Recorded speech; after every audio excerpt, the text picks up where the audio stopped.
Yon, dahil Friday po ngayon, since mahilig ang anak ko sa dagat, ayan, nagyaya na naman ng hapon. Kahit mainit pa, alas 3:30, gusto niya maglaro sa dagat. Hi! How are you? We good? Ayun, dahil kahit noon pa man, mavoka na talaga ang tatay na to. Kahit sino na lang binabate. Basta't alam mo na, ma-PR tayo, mapoka, ang kapal ng muka.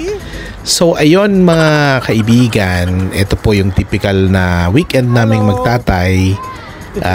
Pag ayaw niya matulog, gusto niya lagi maglaro sa dalampasigan. So since malapit lang sa bahay namin, so ayan, hindi na ako nagdala ng kotse dahil bagong car wash yung kotse.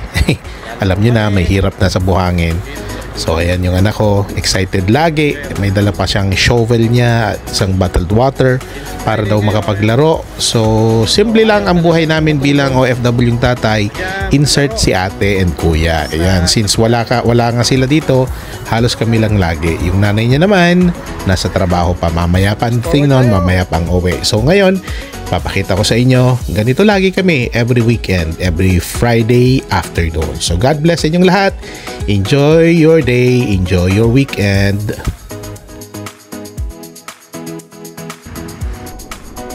Ayan, hanggang sa muli mga kaibigan. God bless po.